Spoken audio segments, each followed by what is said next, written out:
All right, so we have 5 examples. These are from yesterday, and there were a few common errors that I want to look at. And so I'm going to present to you each one individually, and you're going to try to write down like your best guess as to what went wrong. And of course, there we go. Okay. So this is something I saw quite a bit. This was in the radical problem we had. I hope you can see that. But essentially, can you guys in the back see that? Yeah? Sort of? Okay. Let me zoom in on this because I'll be honest, these are almost exactly the same. So like, let's look at this one. Look, first of all, very pretty work. Very nicely done. I like how they bubbled their answer so you can see what that was. I like how they like listed out every single step they did. However, these, although correct possible answers, are not the answers. So for on your paper, just put like number 1, and then tell me what you think that they did wrong or what they could have done better to get those correct solutions. And I'll give you about a minute to look at it. Okay, again, when we talk about this, don't worry about changing your answer because I'm genuinely just curious to see what your initial gut feeling was about it. If somebody thinks they know what this person should have done after this step, raise your hand. Yes.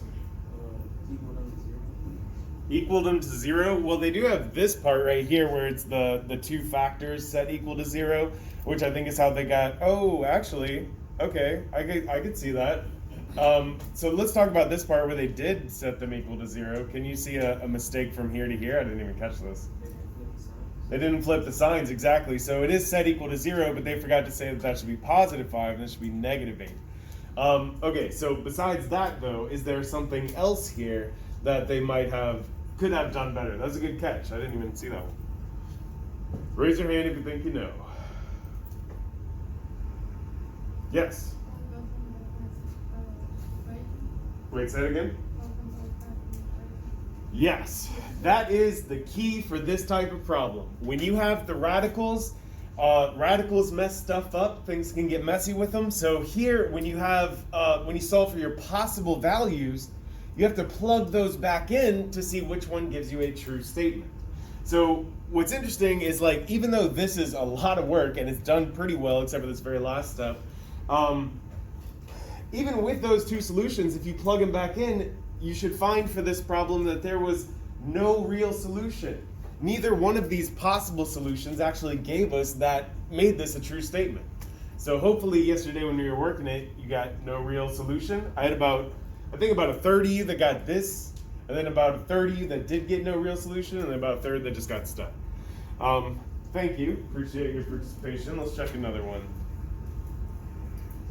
So these other ones have a little bit more obvious mistakes. That one was a little more well put together. This one had something that I saw 4 people do. 4 different people did the same mistake. So just look at it for a second. I'll give you about 2 minutes to write down what you think they did wrong here, and maybe you can tell me what they should have done instead. I guess let's talk about it, because this one is I hope that most people can see what happened here. And then for the people that did make this mistake, get ready to learn. All right, if you see what's wrong with it, please raise your hand. Yes. I don't think they should Okay, yes, so specifically, let's talk about that. Do you want to expand on what she said? Yeah, like 2x plus 1, since both like on the side, you would make those y's. And then like. Oh, okay, so you're getting into the whole y substitution, which is good. That's good. You can totally do that. But I want to hit on what Lene said here with this distribution specifically. This is an illegal move to try to distribute this 6 into something that's being squared. Distributing the 7, that's not too bad. If you want to do that, I saw some people do this correctly and distribute this, or take care of this correctly. You can do this. That's okay. But this, if that is being squared, it's like, actually, let's write out explicitly what it's like so you can see why you cannot do that. So this part right here, that 12x plus 6, if you had that squared, like they do here, that would be 12x plus 6 times 12x plus 6. But what we had originally was 6 times 2x plus 1 squared, which means 2x plus 1 times 2x plus 1. This took me a second to think about, but you can multiply in any order you want. So you could do like this times this, and then times this, or this times this, and then times this. Any of those would be fine, but watch what happens when I distribute this 6 into one of these parentheses. I'm going to do this times this first. So I'm going to get 12x plus 6 times 2x plus 1. So all I did there was I kind of simplified a little bit by mixing these together, combining these two. And you can see that 12x plus 6 times 2x plus 1 is not the same as this. So that's why you can't just distribute, because it's not really just that by itself, it's two of those things. So it really should only hit one of those two. Does that make sense? Cool, yeah, okay. So please, when you have exponents that are protecting your parentheses, do not distribute into them. But I did see something kind of interesting in this next one. I think it's the next one. Wait, not that one. I'll skip to the good one. This, I'm getting there. This one. So this person did it very, very differently. It was the only one that I saw that used a quadratic formula, and they got the correct answers, which tells me they're doing it right. So my question to you is, how do you think they got this quadratic here? Like, how did they get 24, 10, and negative 6? So write that down, or take a look at it, think about it, and then write down how you think they got this quadratic. And they got the correct answers, so they did it right. All right. And by the way, this, of course, like we were talking about earlier, this is the one where we could have used the y substitution. I think it would have made this person have to do a lot less work, but whatever works for you, as long as you get the right answer. So how do you think they got that quadratic? Raise your hand if you think you know the answer of how they got that.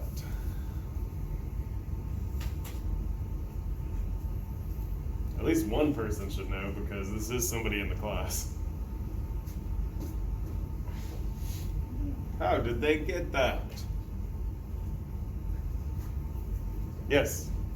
Did they simplify it and then combine it? Yeah, that's it. So they recognized that that 2x plus 1 can be simplified, the squared bit, and so what they probably did was they wrote it out like I did earlier, and then FOILed it out, and then distributed a 6, and distributed that negative 7, which, like I said, they could do that, as long as they do it very carefully and then combine all the like terms, they will end up with this quadratic.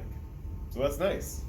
Again, probably took a little bit extra work, but they got the right answer, so doesn't matter how you get there. All it matters is how you get the right answer, I suppose.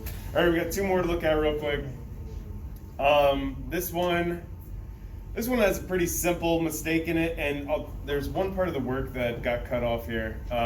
They were trying to do the what is this called, the t-chart, and they were saying that like it multiplies to get us negative 15 and then adds to get us negative 7. So they were on the right track, but there's a very simple mistake here. And I just kind of want to do this one because it like sometimes you'll be checking your own work, and it helps to like, I don't know, look at somebody else's mistakes, try to figure out what they did wrong. All right, anybody out there can spot it? What they did, what they messed up on here? Yes. Added 5 to the other side. Okay, I could see that as being kind of confusing, but you know what's weird? Because I was thinking the same thing. They did recognize it as being negative 5 when it was C. So like, even though they made it more complicated for themselves, they still correctly identified what to multiply for their t-chart. So I don't think that was what was messing them up. Yes? I don't know, like, is it because they made this 6 or 30? Yeah, that's it. That's the only thing out of this whole thing is like everything was set up correct. They were even gonna do this part right, but they couldn't find the right factors. Literally all they did was change the 6 into a 3 for some reason. So I don't know, just little tiny mistakes. You got to make sure that when you're going through and you're rewriting stuff, you rewrite it down properly. All right, very nice. I just have one last one here. This is very pretty, but is not the solution. So even with all this nice work, this is still not the correct answer. Math Excel would say no. Let's take a minute and see if you can identify how they could have gone from here to get the correct answer. So 2 things I'm looking for here. How would you have done this differently? Or what mistakes might you see? Or what should they have done next to get the final solution? Yeah? Yeah, so this is not equal to 0. That is one of the big things. We started out equal to 0, and in the end we just had an expression. So once you did set it equal to 0, what would you do? What? Can't hear you. Make it a fraction. Okay, make it a fraction. Yes, and how would you make it a fraction? Like, what do you mean by that?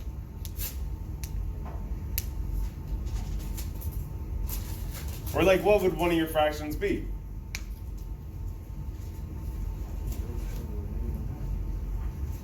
X over negative 9? Is that what you said? I don't think so. I don't see it. Because you want your final solution to not involve x at all. So you want your final solution to be a number. So once this is set equal to 0, that is one of the problems, how do we actually solve for x? Divide by 2. Well, we could in some instances, but for this one, since 2 isn't common to all 4 of these terms, I wouldn't do that because you're going to end up with something kind of weird. What? Okay, you could combine like terms. You could, but this is where sometimes in these higher maths you end up going in circles because we started out with all of our terms. Well, I guess they're a little less combined up there. So you could do that, I suppose, yes, and then maybe use like quadratic formula. But there's a much faster way. You could FOIL. You could. And you could get the quadratic formula or just factor it. Well, I guess it is factored. So what would I do from here to get the last solution? Do like 4 over 2? No, 4 over 2 or something? Okay, wait, so how'd you get 4 over 2? No idea. All right, well, your subconscious is great, doing great down there. Some mysterious work. We have this thing times this thing, and it equals 0. So here's the spoiler I'm going to tell you. If you have 2 things being multiplied and they equal 0, one or both of those has to be 0. So I could say 2x plus 4 is my 0, or I could say 2x minus 9 is the 0. So when you solve this, you get x equals negative 4 over 2, which is, I think, what you just said. And then this other one, if you solve that, you get x equals 9 over 2. So that is the final step for finding those solutions, is you have to set each of your factors equal to 0. There is one last problem here, though. I will say these factors are not correct. What should they have done like extra here with this factor?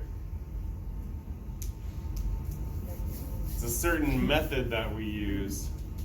All box. Yes, we should have used box method. Can you tell me why?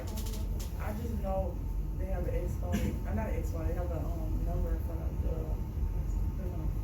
a constant in front of the y squared. That's right. That's exactly right. Yeah. If you have any coefficient other than 1 right here in front of your squared variable, that means you got to use the box method. So really what they should have done here, they did get correctly these things, the 3 and negative 10, but that should be like 3y, negative 10y, and they should have plugged these guys in and done the whole box method thing to get those final solutions. So a few things wrong there. Hopefully that helps clear some stuff up or helps you solve these problems when you're doing it in Math Excel. Put your name at the top of the paper so I can give you credit for it, and then I'm going to pick those up. I appreciate your participation.